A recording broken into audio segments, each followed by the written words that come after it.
Okay, we are back again with Engineer Sang as our guest. We are back again. We are back again.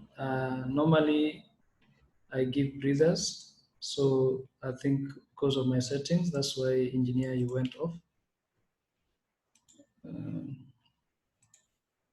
So Engineer, I can see your back. Engineer Sang, you still there? Hear me? Yes, I can hear you. All right. Cedric, you had a question?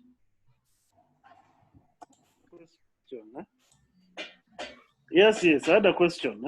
Go on, go on. Yes. Can you hear me, Ndolo? Loud and clear, go on. Yes, Engineer Sang. How are you, Engineer? Very well, thank you, Cedric. Now, you are the Vice Chairman of the Alternative Dispute Resolution Committee for the last council, correct? Yes. And you are given some terms of reference in executing some mandates on that committee.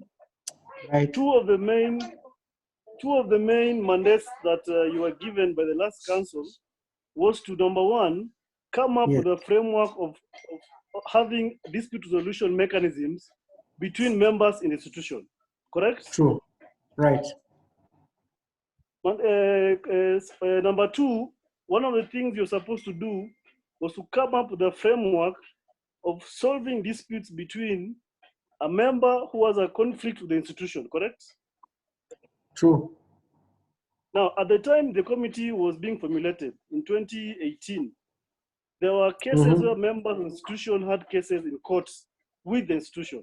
True. What steps did the committee take, and you as the vice chairman institute, to address this kind of challenges? That's my first question. Okay. Cedric, ask all of them at once, please. Okay. Number two, you are the chairman of the APJ committee. This committee was mandated to the role of advocacy, publicity, and a journal for the institution. We didn't see any advocacy, there was no publicity, and I didn't see any journal. So I was just wondering, how is it possible we can trust you with the elevated position of first vice president, and the committee that you are tasked to handle, the last council, failed us? We felt failed. So why should we give you a bigger position yet we fail in the advocacy committee? I hear you. Okay, I'll answer both questions. Actually, it's a repeat because I'd been asked those questions earlier on, but now that you've asked them, I'll still give you your answer directly.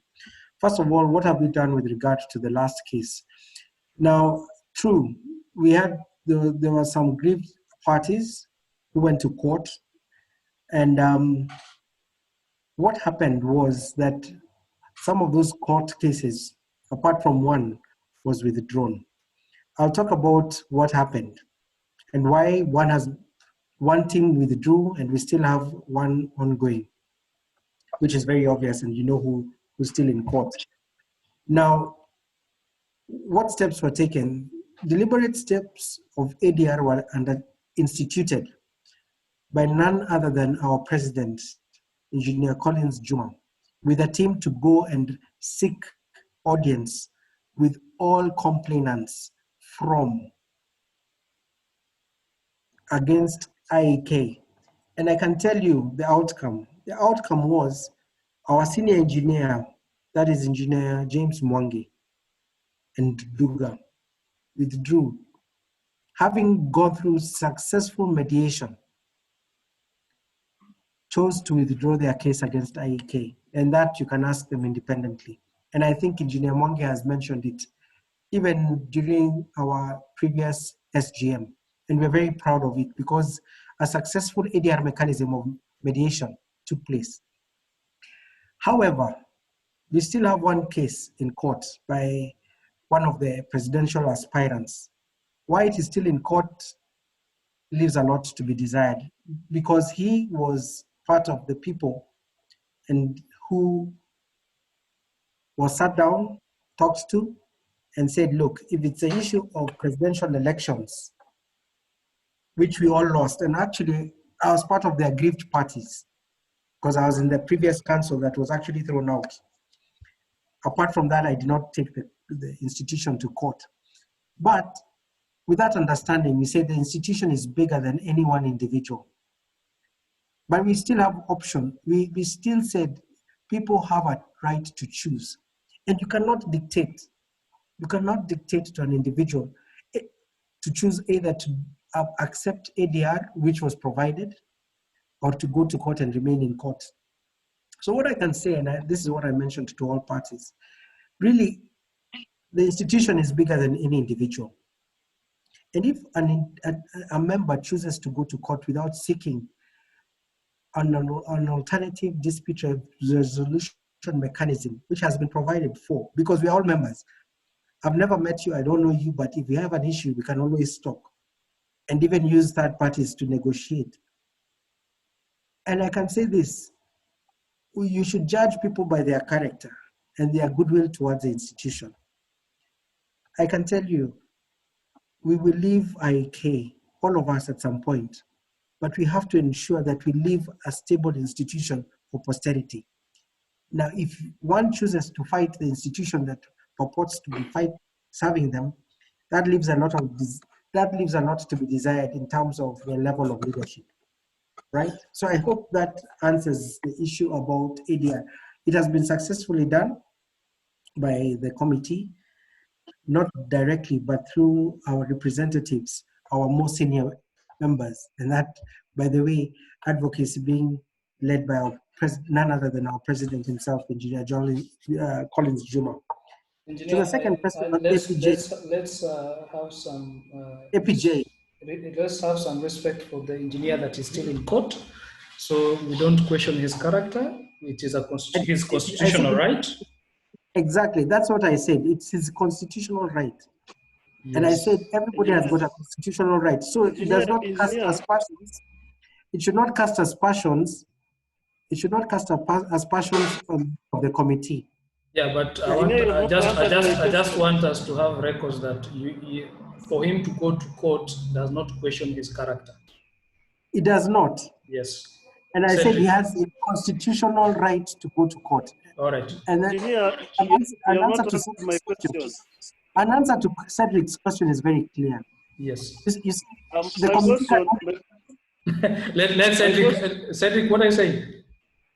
I'm saying, engineer won't answer my question because each committee, as formulated by the council, is given specific tasks which are referenced in the terms of reference from which they are formed to execute. The terms of reference that were being tasked by Engineer Sang and his committee, they have not executed any one of them in ADR, and him as a vice chairman. How is it possible, you can tell us, engineer, that you made this possible and you only met once in 2 years? How effective can you be as a leader if you don't see it fit to meet as a committee to sort out problems, and then you want to claim that the president did it on your behalf? Let me ask you one thing. Cedric, let me finish. I'd like to answer your question in a very simple manner. Yes. The less disputes we have, the better for the institution. Our performance is not judged by the number of meetings, neither is it judged by the number of cases. The less the cases, the better. And I can attest to this fact.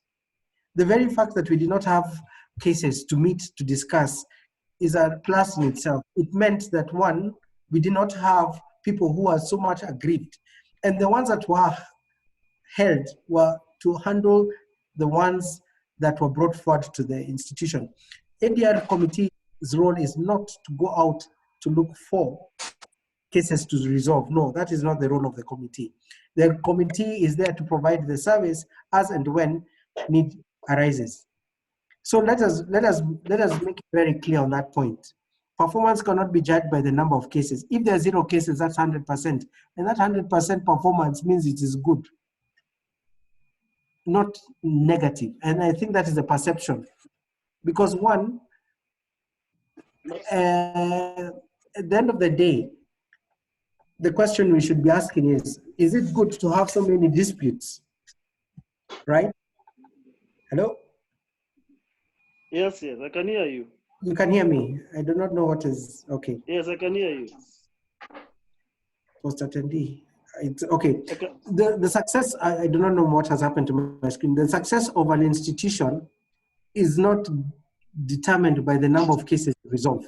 And so I'd need to remove that notion that your success is determined by the number The of reason, cases. Yes. engineer, the reason why we are faulting your functions at the ADR committee is Yes. because we have the complainants saying that, number one, the intervention of the president of the institution is what led to the solving of the matter in the first case.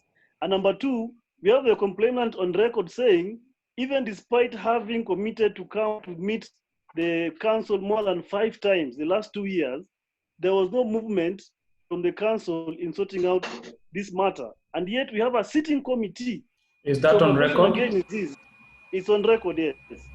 My question is this, what I'm asking, at what steps did the committee take? Let me ask Cedric one question. Yes, yes. Let me ask in response to your question, I'll ask a different simple question. Yes, The simple question is, within the 2 years, the 5 times that have been met, as you've mentioned, at the end of the day, we have successes and we have an ongoing case, correct. And we have successful resolution. So as a committee and as engineers, as an institution and as leadership, the success is the fact that we have members who have successfully resolved their dispute with the institution. And that is what we take pride with. What is still pending lives, as I'd mentioned, is really up to the individual, because it does not matter how many meetings you require. And get me right, it does not matter how many meetings you will have if there is no goodwill to ensure that it's resolved. And really, that's an individual's choice. If I may just finalize this matter, there is no amount of intervention by the committee that can change. Sorry, let me finish. There's not there's no amount of intervention a committee can take once an individual has chosen, not once, not twice, not thrice, not 4 times, not 5 times, right? Yes. To go the alternative way. So really, for that, I'll say we have failed to resolve one outstanding case. Maybe just to be clear, if tomorrow I have a problem with Ndolo as members of IEK, the committee that you have chaired was tasked with coming with a framework of sorting out matters between 2 members, and 2 matters between a member and the institution. So if tomorrow I have a problem with Ndolo, for instance, what framework did you come up with the last 2 years to address the conflict that I may have with a fellow member? Because it was part of your TOR. Yes. Yes. The basic rule and the basic process under which ADR takes place is, first of all, to request the institution in writing that this is a complaint I'd want to have as resolved through an ADR mechanism. That comes to the secretariat. It is forwarded to our committee, or the ADR committee that is sitting. It is from then that parties are invited to have that matter resolved. And that is a basic framework. And it has happened before. It has been used before. Documented or not documented, it has worked. And as such, I'm not so sure exactly what you're looking for. Is it? I think I can help Engineer Obonyo with this. I think what he's asking is there a clear structure that is in writing where somebody must follow? Because so far, I think, Engineer, you're saying that there's no structure. There is. That's my question, actually. Then you're asking a structure. The basic structure under which any issue is just a formal way of correspondence. Engineer, the question is it in writing in the constitution or in the proceedings of no, the society? We do not have anywhere that is documented. Thank you. That is the question. No. And that then is you the have answer. to admit failure. Yes. Because then you have to admit that failure, because one of your terms of reference to come up with a framework to come up with that structure that Ndolo is talking about, which the institution can adopt. So anyway, you can move to the next question. I think we can move to the next question, because the question was lack of that structure, that we need to have it in writing so that dispute and resolution is really taken care of. As a society, we need this society to go on. Okay. So I think that's why the person is still in courts. I don't know. We will have it. We will have him on this on in our next session, and he will answer it. Lucy, let Engineer Lucy ask a question, and then you can answer together. Let me summarize that by saying this. In one sentence. Part of those processes and procedures, right? Yes. Yes, those are some of the gaps, right, that still have to be closed out within the institution. I can clearly say that not everything is fully documented. That perhaps is a clear answer towards what Cedric is asking. Engineer Lucy?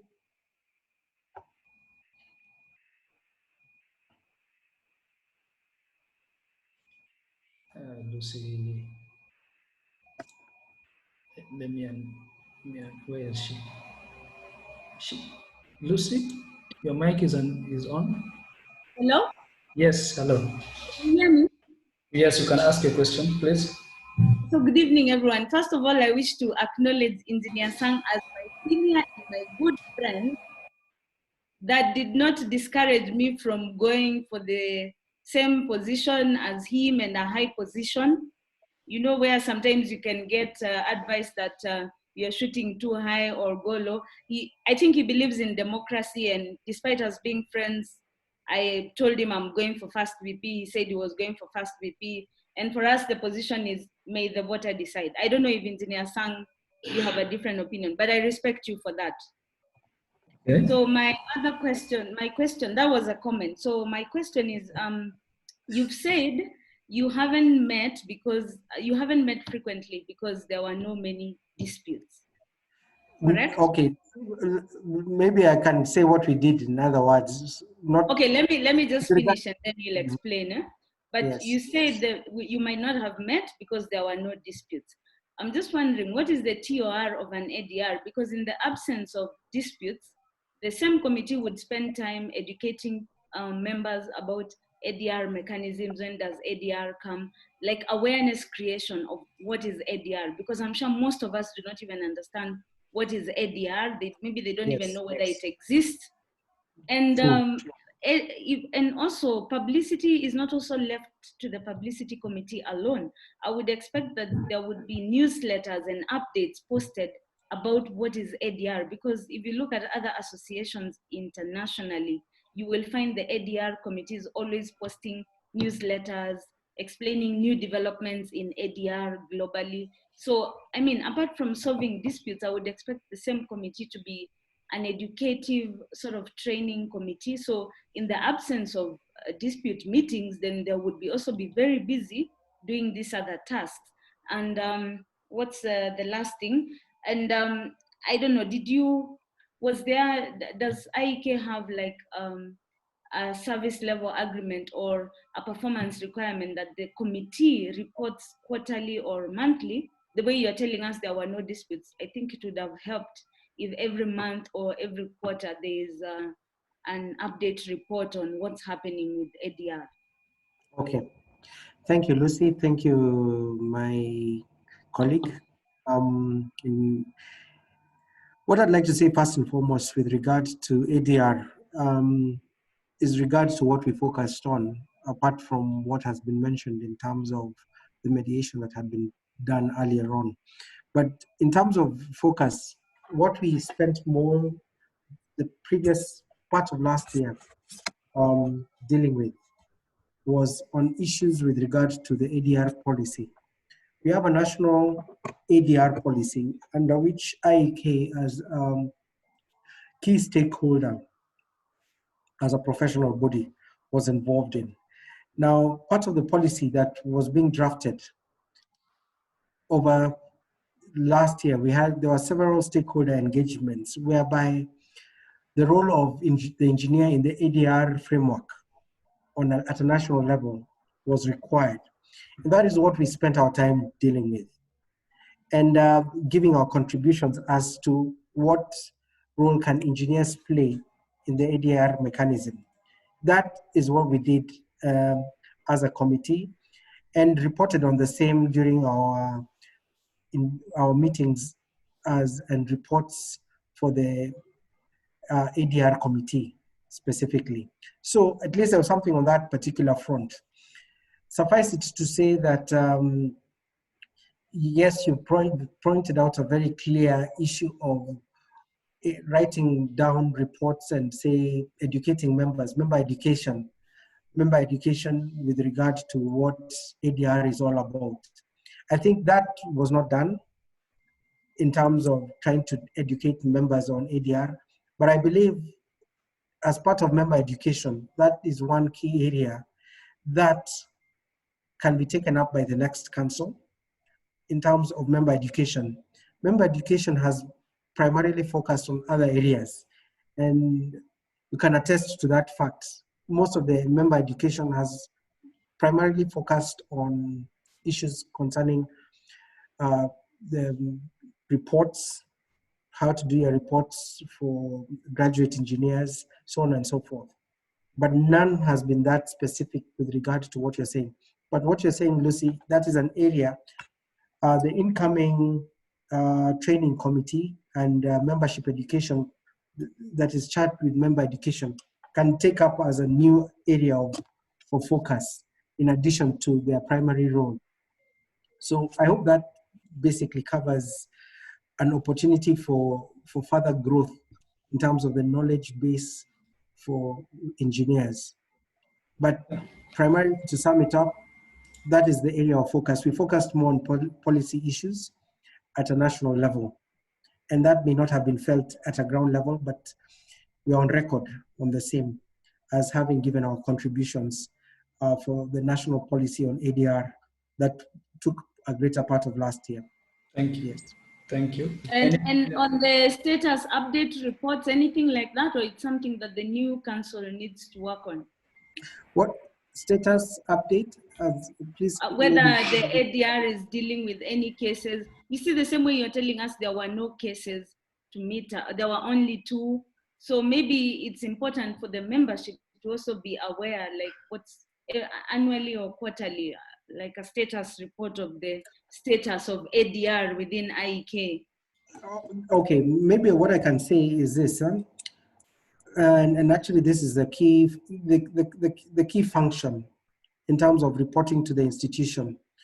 How this is structured and why my primary focus is having a well-enabled secretariat in terms as an institution.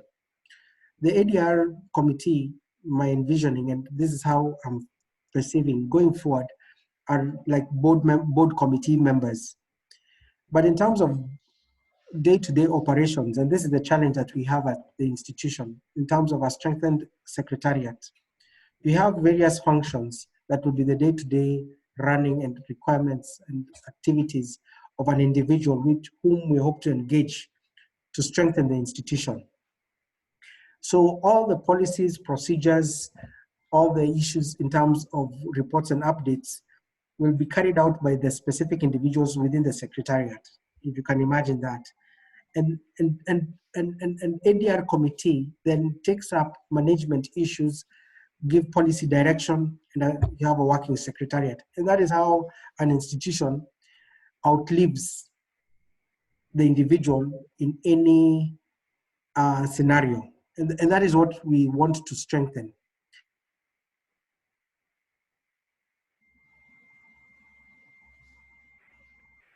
Engineer, your internet connection. Your sound is off. I want an institution that is stronger than a member. You're saying? Continue. Can you hear me? Yes. Hello? I can hear you. Yes.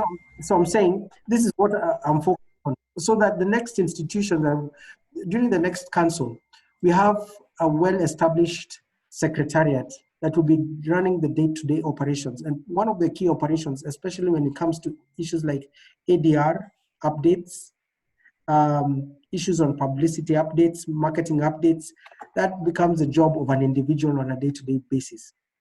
Why perhaps that, and then I think that is a core function that must be mentioned, irrespective of who takes over the council. That is the most important thing that needs to be established for posterity, because councils will come, councils will go. But a strong institution, a strong secretariat with very clear mandates and reports, what you're asking, Engineer Lucy, is what will then form the output toward the membership, right? Thank you. And I believe that is a real thing that we need to focus on going forward.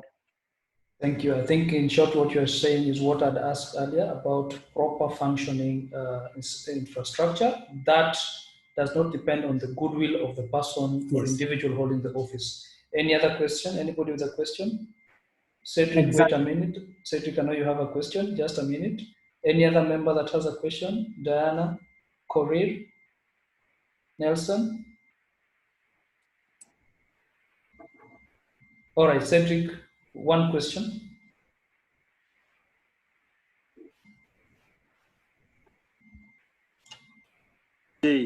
Committee. Sorry, you can hear me, engineer? Yes, start again. Yeah, loud and clear. Yes, I was saying, I was going back to the APJ committee. The APJ committee, engineer, you are the chairman of this committee. Yes, Now, I the am. last 2 years, as members of the institution, we have not seen any advocacy. I mean, it was a perfect platform for you to make us and other people aware of IEK. There was no advocacy. There is so much misinformation. We don't even know what exists when, where, how. There was no publicity, and we don't even know the status of the journal, which also falls squarely under your committee to advise the council what to do. So again, my question is asking is this: what role did you play in the APJ committee as per the task assigned to it in advocacy, publicity, and the journal of engineers of the institution? Okay. Thank you, Cedric. What I can say with regard to the journal, we first of all were able to do a contract with IPL.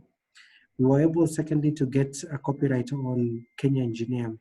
However, we have had challenges with our publisher on contractual issues, specifically with regard to ensuring members are able then to get a copy of our journal.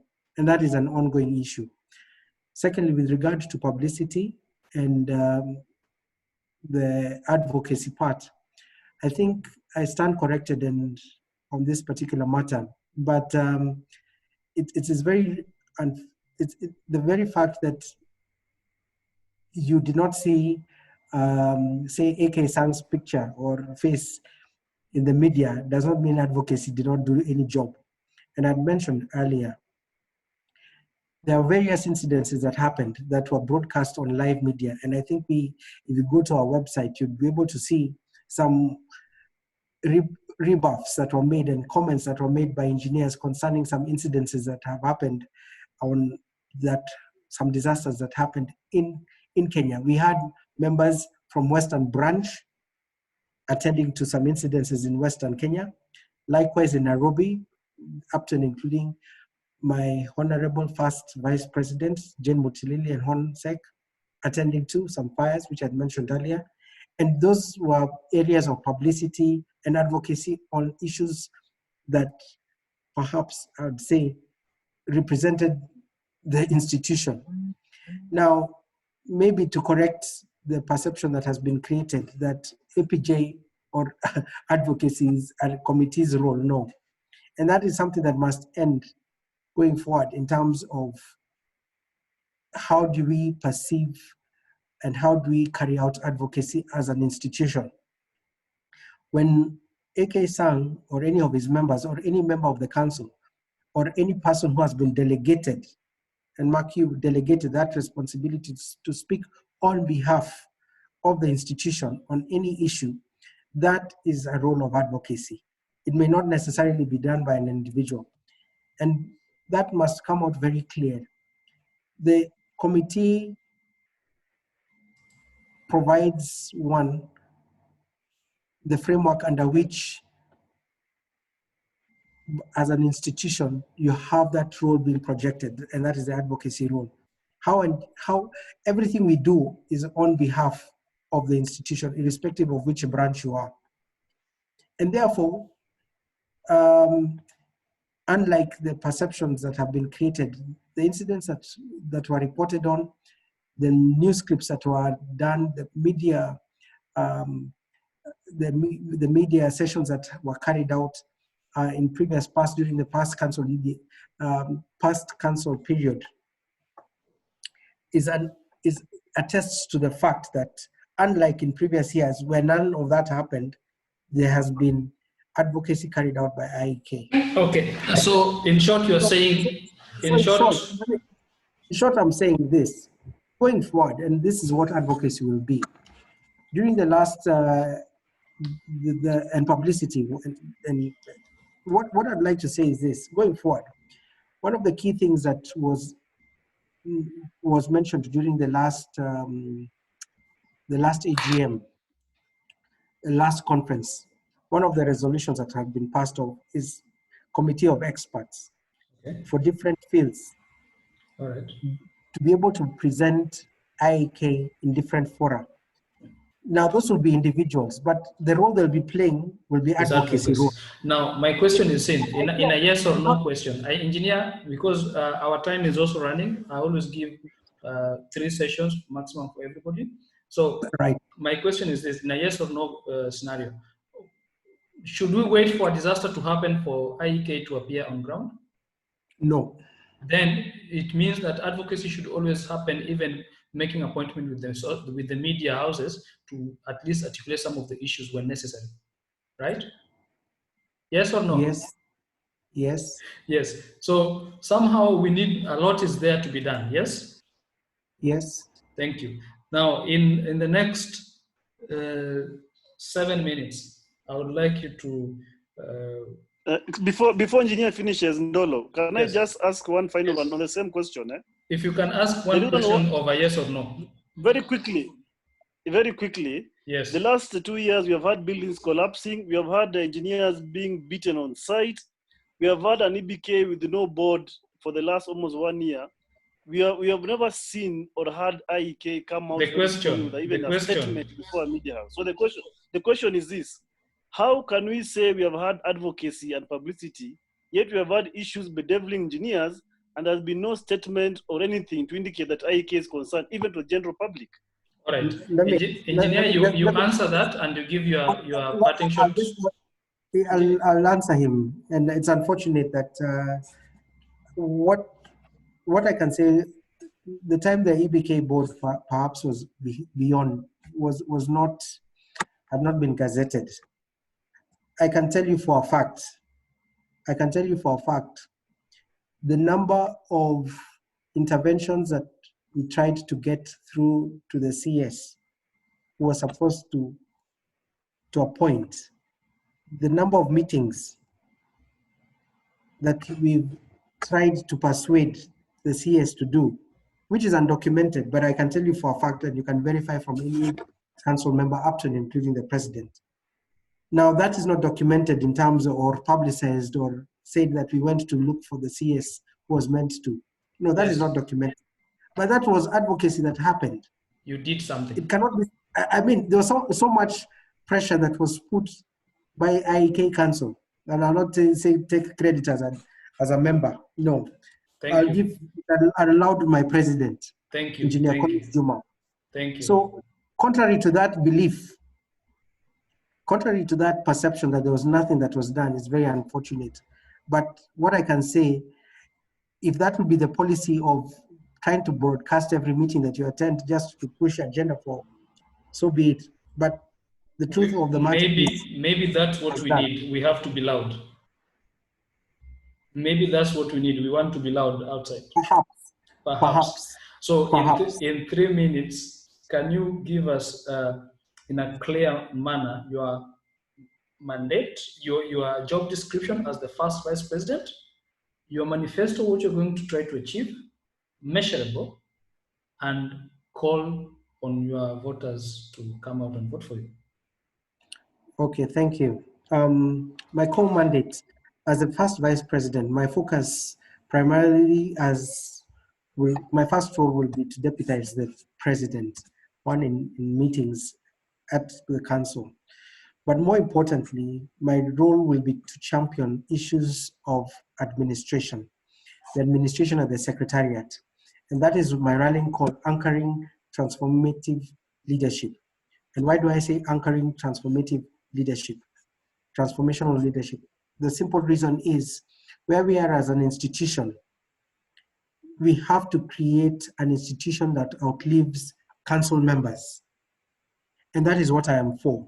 I'm a man of process. I'm a man of institutional history. I'm a person who advocates for very strong foundations, because once you have a strong foundation, irrespective of the challenges an institution will face, as long as it is grounded well, it doesn't matter who comes into the council. That is why my key priorities is to have a very strong secretariat.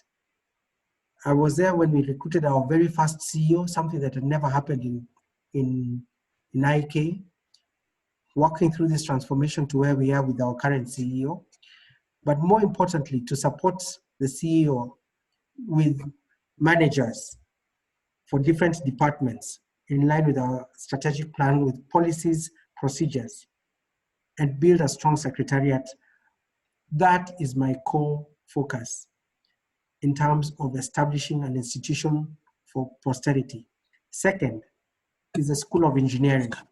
My passion is for 100% transition of graduate engineers to professional engineers, and to make a home for all engineers in Kenya. But what will that take? It will take partnership between IEK, EBK, and other goodwill stakeholders to ensure that we can have this particular issue of School of Engineering come to fruition. Because this will resolve some of the major challenges that we are facing. One, for those who have not gone through accredited programs. Two, to provide a way of CPD training for professional engineers.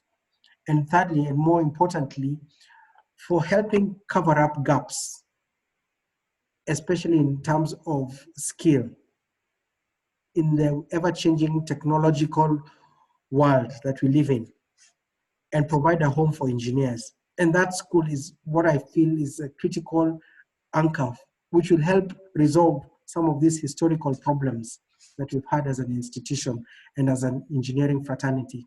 So in parting, I seek your vote, one, for anchoring transformational leadership that will guarantee, one, the welfare of our engineers, two, will guarantee 100% transition of Gs to Ps, three, that will ensure that we have a well-established institution that even if I choose to retire at any one particular point in time, I will know that I left a mark, a very strong institution, one that, irrespective of who comes to council, can be glad to say it's a strong foundation that can outlive any one of us for posterity.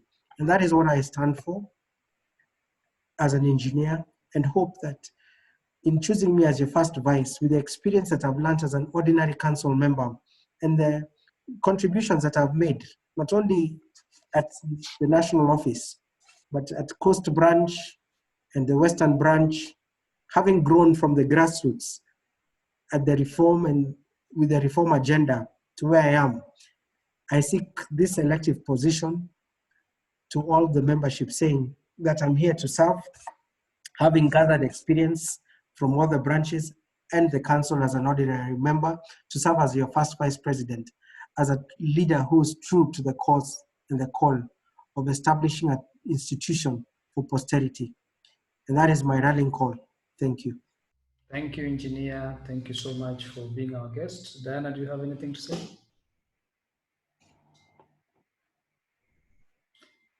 Thank you so much. Thank you. Yes. Yeah, thank you, Engineer Sang, for your time, and to all members that joined, Yes. and also in the elections. Thank you so much. Thank you. Thank you. Thank you, All the my best. I my seek able your vote. host. Thank you, my able Yes. co-host, and everybody who joined tonight. I wish you a wonderful night, and to Engineer Sang, I wish you all the best in the next election, and Thank you. may long live IEK. Everybody, Long time. Thank you so much to everyone. God bless. God bless you all. Thank you. Good night. Bye bye.